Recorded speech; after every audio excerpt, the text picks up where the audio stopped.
Começa agora. AEDAS no ar. Olá, tudo bem? Por aqui Lucas Jerônimo e está começando mais um AEDAS no ar, o programa dos atingidos e atingidas da bacia do Rio Paraupeba e represa de Três Marias. Aqui você tem informação sobre a reparação dos danos que foram causados pelo rompimento da barragem da Vale em 25 de janeiro de 2019 em Brumadinho. Fazemos memória das 272 pessoas que perderam as suas vidas em decorrência do desastre-crime na mina Córrego do Feijão e renovamos o nosso desejo por justiça e reparação integral. No programa de hoje, vamos falar sobre uma decisão muito importante para as pessoas atingidas. A Justiça determinou que a CANF, a Coordenação de Acompanhamento Metodológico e Finalístico, apresente uma estimativa de readequação orçamentária para a continuidade da assessoria técnica independente nas regiões 1 e 2, dentro do acompanhamento do anexo 1.1, que são os projetos de demandas das comunidades atingidas. Para explicar melhor essa decisão do juiz Murilo Silvio de Abreu, da 2ª Vara da Fazenda Pública e Autarquias de Belo Horizonte, conversamos agora com a Gabriela Cota, gerente-geral institucional da AEDAS Paraupeba. Ei, Gabriela, seja bem-vinda. Antes de entrarmos nos detalhes, explica pra gente o que está em discussão nesse processo. Oi, Lucas. Muito obrigada. Explico sim. Bom, essa decisão do Dr. Murilo Silvio de Abreu, o juiz do caso, tem a ver com os recursos necessários para a continuidade da assessoria técnica independente nas regiões 1 e 2. Pelos próximos 22 meses, no acompanhamento das atividades do projeto piloto do anexo 1.1 do acordo, que, como você mencionou, são os projetos de demandas das comunidades atingidas e linhas de crédito e microcrédito. A Coordenação Metodológica e Finalística, a CANF, apresentou um estudo para complementar o orçamento do trabalho das assessorias técnicas independentes nesse anexo. Mas esse estudo foi questionado pelas pessoas atingidas e pela própria AEDAS, porque ele trouxe parâmetros desiguais para analisar o orçamento e a complementação desse orçamento das assessorias técnicas independentes da Bacia do Paraupeba. O tema dos recursos para as ATIs, ele é central, porque sem um orçamento e uma estrutura adequada, a ATI não consegue garantir um trabalho de qualidade e isso significa enfraquecer a participação das comunidades no processo de reparação. E por que a assessoria técnica independente é tão importante nesse processo de reparação? Bom, a ATI é fundamental, primeiro porque ela é um direito. É um direito reconhecido na ação civil pública de reparação do caso de Brumadinho. É um direito previsto na legislação estadual e federal, a PEAB e a PENAB, e é também uma medida de reparação. Essa medida de reparação, ela visa garantir que as pessoas atingidas tenham condições de participar de forma informada e qualificada das decisões sobre a reparação, do andamento da reparação, das movimentações relacionadas ao processo de reparação. E esse processo é um processo muito complexo. Os documentos têm muitas páginas e tudo isso precisa ser traduzido e explicado para as pessoas atingidas de forma simples e acessível. E também, por ser um processo coletivo, conduzido pelas instituições de justiça que representam as pessoas atingidas nesse processo, elas precisam ter a garantia dessas informações e desse acesso, para que elas não fiquem em tanta desigualdade frente à empresa. Com a ATI, os atingidos têm suporte para se organizar, para debater sobre seus direitos, para propor soluções e medidas de reparação e acompanhar e monitorar o processo. O juiz Murilo Silvio de Abreu, ao analisar o estudo da CANF, apontou que ela usou critérios desiguais. Quais foram as principais falhas identificadas? Isso, o juiz entendeu que os parâmetros utilizados no estudo da CANF foram desiguais e que não houve nenhuma justificativa apresentada para que esses parâmetros fossem desiguais, gerando possíveis prejuízos ao assessoramento técnico independente nas regiões 1 e 2, que são as regiões assessoradas pela AEDAS. Esse estudo Ele foi base para a elaboração, pelas instituições de justiça, do termo aditivo para a continuidade do trabalho das ATIs do Paraupeba. Bom, uma das questões identificadas foi a ausência de parâmetros isonômicos para determinar o corte dos postos de trabalho na AEDAS. Ou seja, a CANF propõe como um primeiro corte a redução de 54 postos de trabalho. Um outro ponto importante é a questão do orçamento complementar para cada uma das ATIs. Em dezembro de 2024, as ATIs enviaram uma proposta para essa continuidade. E para a AEDAS, o corte dessa proposta, ele representou mais de 35% em relação ao orçamento que a AEDAS solicitou.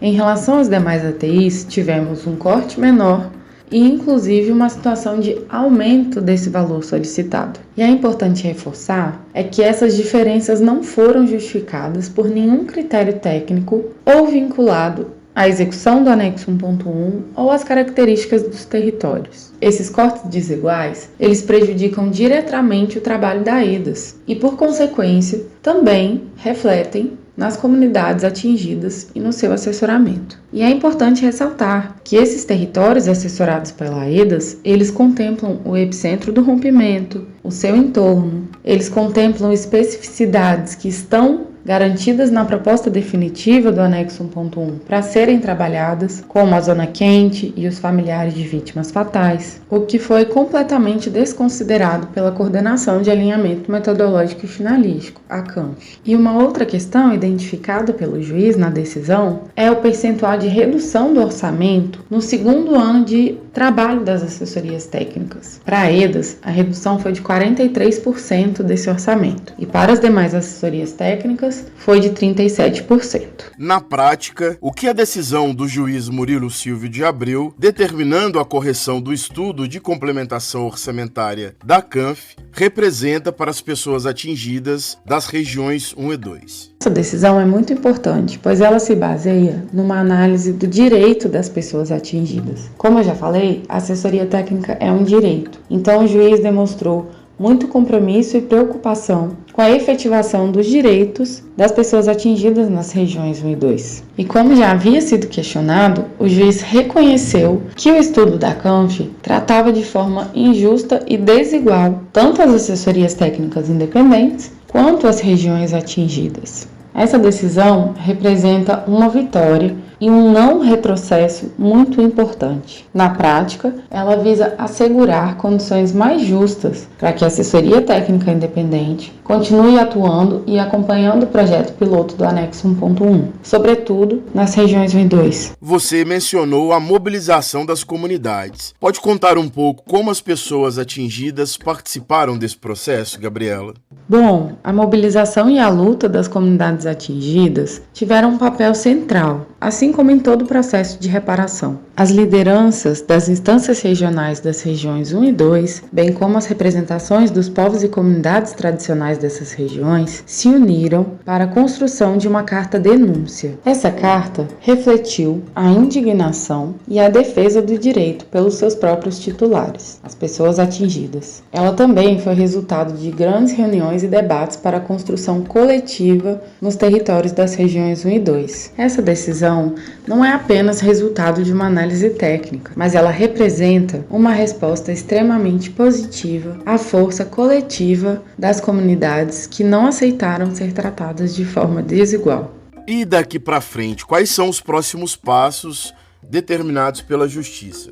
O juiz oficiou a CANF para que ela apresente, no prazo de 2 dias, a correção do estudo apresentado em relação à complementação do orçamento para assessoria técnica independente nas regiões 1 e 2. O juiz também entendeu que é importante que a AEDAS possa se manifestar sobre esses novos valores, os valores corrigidos pela CANF. Uma outra determinação importante foi para que as instituições de justiça digam como está o andamento dos planos de trabalho das demais assessorias técnicas independentes no assessoramento das regiões 3, 4 e 5. Ele espera que as instituições de justiça também solicitem o requerimento para pagamento das assessorias técnicas independentes. Tudo isso considerando a necessidade de não paralisar o anexo 1.1, um anexo tão importante e que não pode ocorrer sem o apoio das assessorias técnicas independentes. Gabriela, muito obrigado pela sua participação e pelos esclarecimentos. Essa decisão mostra que a luta coletiva das pessoas atingidas é fundamental para garantir direitos. Nós vamos seguir acompanhando os próximos passos desse processo. Vamos para o intervalo e já voltamos com Aedas no Ar. Estamos apresentando Aedas no Ar. Voltamos a apresentar Aedas no Ar. Voltamos com Aedas no Ar. Aqui é Lucas Jerônimo e agora é hora do nosso quadro Histórias Atingidas. E quem chega para cá é o comunicador Douglas Kisser. Estamos apresentando Aedas no Ar.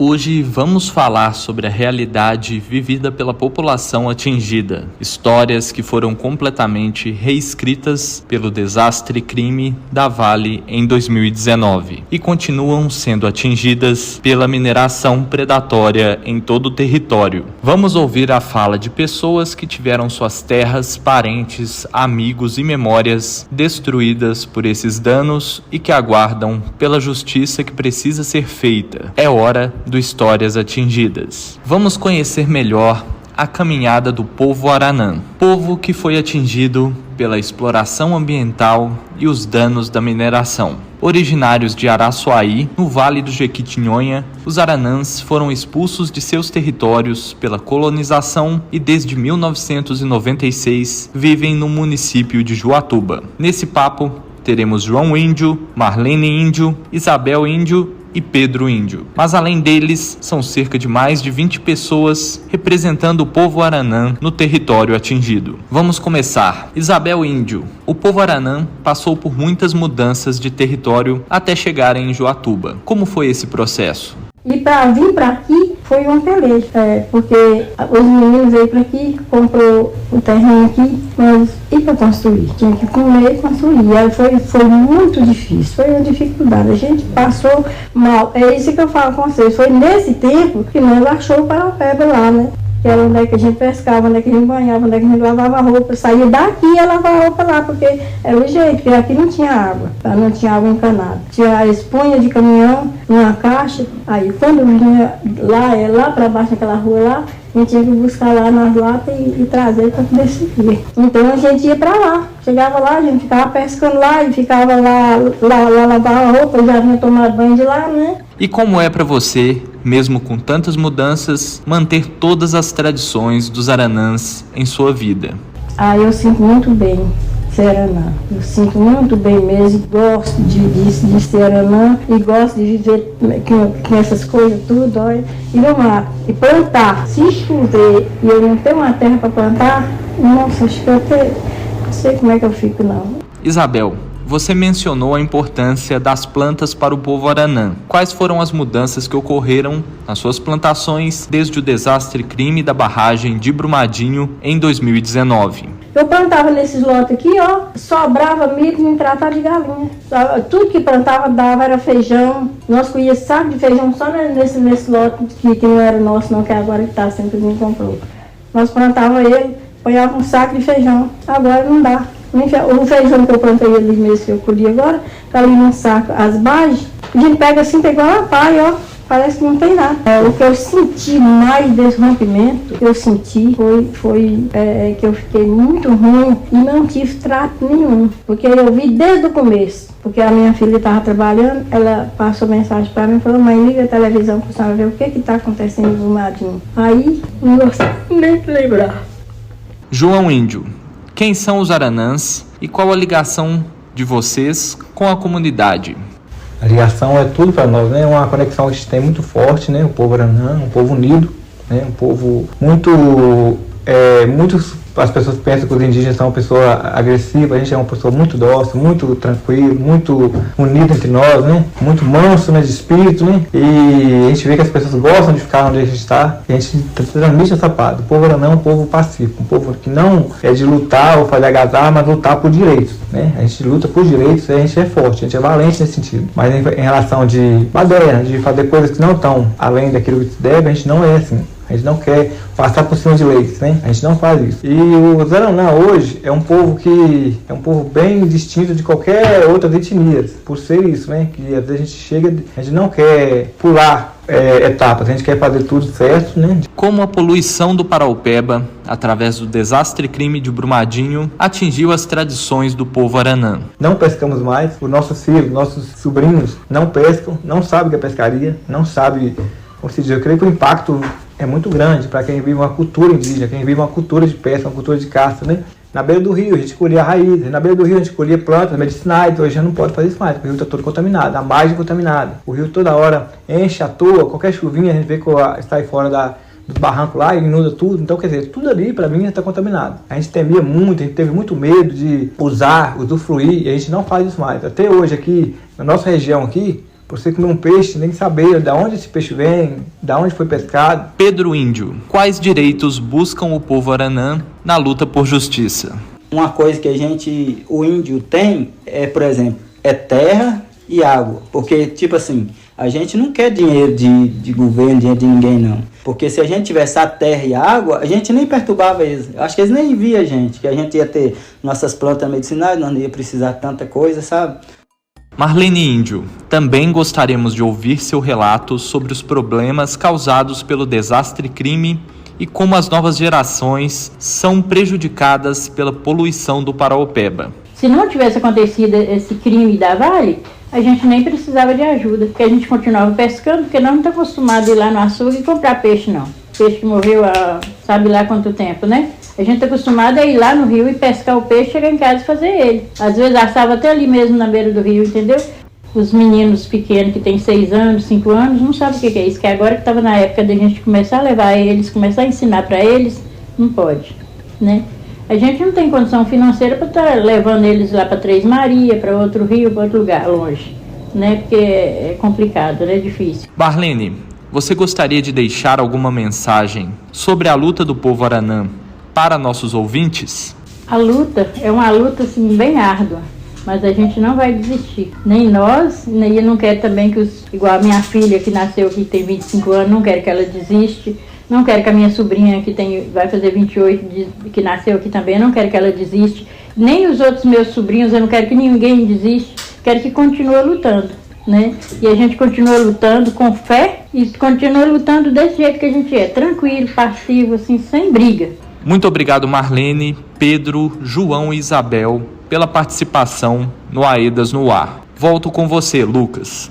Ei, gente, chegamos ao fim desta edição do Aedas no Ar. Continue nos acompanhando nas redes sociais, no Instagram e no YouTube, pelo @AedasMG. Eu fico por aqui e até a próxima semana. Este programa é produzido com recursos provenientes do Acordo de Reparação. Honramos a memória das 272 joias ceifadas no rompimento da barragem da Vale, em Brumadinho. Esta edição teve produção de Douglas Kissen e Felipe Cunha. A locução é de Lucas Jerônimo e Douglas Kissen. A edição de áudio, Lucas Jerônimo. O design gráfico do programa no YouTube e nas nossas redes sociais é de Aleph Rodrigues. A coordenação da equipe de comunicação é de Elaine Bezerra, sob a gerência de Diva Braga, gerente geral de participação informada do projeto Aedas Paraupeba.